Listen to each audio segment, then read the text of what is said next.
नमस्कार, जय श्री कृष्णा।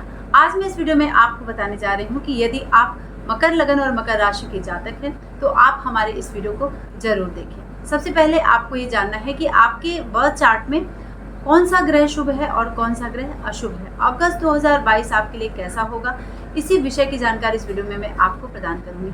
तो ये बात आपको दिमाग में हमेशा रखनी चाहिए कि हमारे बर्थ चार्ट में ग्रह की जो स्थिति है वह किस तरह से विद्यमान है और गोचर से वह किस तरह का हमारा फल दे रहा है। तो ये इन बातों को आपको यहाँ पर कॉम्बिनेशन में रखना है जब भी मैं मकर लगन और मकर राशि के जातकों को यहाँ पर प्रेडिक्ट करती हूँ, ठीक है। और सबसे पहले आपका अगर नामाक्षर भी मकर ही है, मकर से मकर राशि ही आती है, यानी भो जा जी जू जे जो खा खी खू खे खो गा गी, ये अक्षर यदि आपका नामाक्षर है तो आपकी राशि जो है वह नाम से भी मकर है। तो लग्न का स्वामी जो है वह शनि है, पूरा व्यक्तित्व तो शनि का होता है, शनि के प्रभाव से वह प्रभावित होता है। और पंचम और नवम भाव का जो स्वामी है शुक्र और बुध होता है, यह बेहद ही शुभ ग्रह माने जाते हैं आपके बर्थ चार्ट के लिए। तो अगर मकर लगन की राशि है तो बुध और शुक्र बेहद शुभ होते हैं। गुरु मंगल और चंद्रमा यह अशुभ ग्रह आपके जन्मपत्री के हिसाब से होते हैं, क्योंकि चंद्रमा ठीक आपके लग्न के सामने सप्तम भाव में विद्यमान होता है।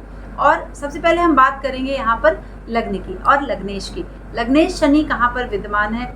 अभी शनि की जो स्थिति है वह 12 जुलाई को मकर में वक्री हो गया है। इसके पहले वह 5 जून को वक्री था कुंभ राशि में और 23 अक्टूबर को वह मार्गी होगा, यानी 23 अक्टूबर तक वह वक्री ही रहेगा। तो आपको ये यानी अगस्त सितंबर अक्टूबर 23 अक्टूबर तक ये ग्रह मकर में, मकर 12 जुलाई से मकर में यह वक्री हुए हैं। तो आपका लग्नेश जो है वह वक्री है। तो जब भी लग्नेश वक्री होता है तो यहाँ पर क्या स्थिति बनती है, आपको थोड़ा सा, क्योंकि लग्न में ही शनि की स्थिति है तो थोड़ा सा आपको सावधान रहना है।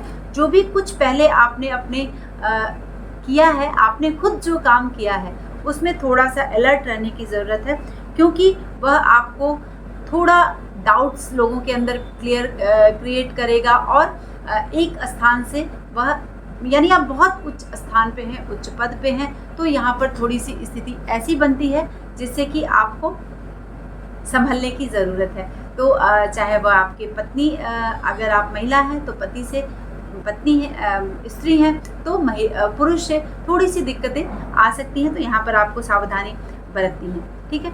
तो शनि को लेकर आपको थोड़ा शनि के मंत्रों का जाप कर लेना है जिससे कि आपको उसका प्रभाव मिल सके। बाकी शनि आपके लिए बहुत ही अच्छा करेगा क्योंकि वह लग्नेश है, लग्नेश लग्न में ही बैठा है, लेकिन सिर्फ थोड़ा सा आपको संभल के रहना है। जो कुछ भी काम आपने यहाँ पर किया है उसमें आपको बहुत सावधान और सतर्क रहने की ज़रूरत है। शनि की स्थिति आपने जाना कि शनि विलंब से काम कराएगा, अड़चने पैदा करेगा, लेकिन वह पूरा जरूर करेगा। कुछ आपके, अगर आप महिला हैं तो पुरुष से, पुरुष हैं तो महिला से, या फिर पति पत्नी के संबंधों में कुछ डाउट्स क्रिएट हो सकते हैं। इसको लेकर आपको बहुत ही सावधानी यहाँ पर बरतनी है।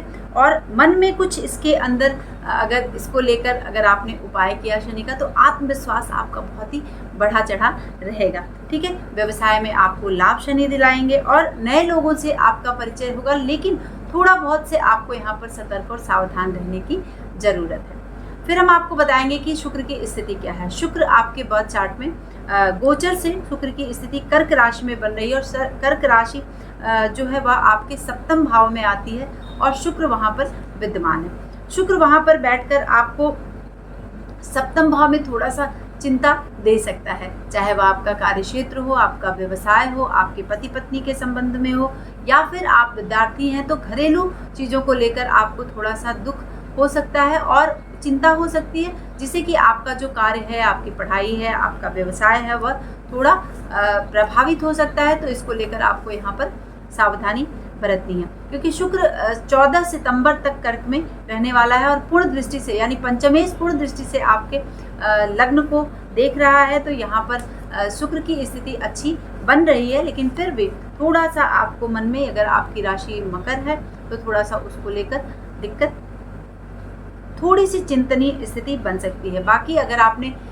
कोई यह आपके जन्मपत्री में चाहे शुभ अवस्था में बैठा है या फिर अशुभ अवस्था में बैठा है, कुछ इस तरह की इच्छाएं आपकी यहाँ पर होंगी जिसको लेकर आपको, अगर आप विवाहित हैं तब तो ठीक है, लेकिन अविवाहित हैं तो यहाँ पर आपके और चीज़ों पर इसका प्रभाव पड़ सकता है। और अंततः स्त्री का सुख आपको अच्छा शुक्र दिलाने आ रहे हैं, आपके शिक्षा में अच्छा करेंगे और बाकी चीज़ों के लिए बेनिफिट आपको प्रदान करेंगे। ठीक है, तो यहाँ पर अगर इस तरह की इच्छाएं आपकी हैं, अगर इस तरह कुछ क्रिएट हो रहा है तो थोड़ा सावधान और संभलना है।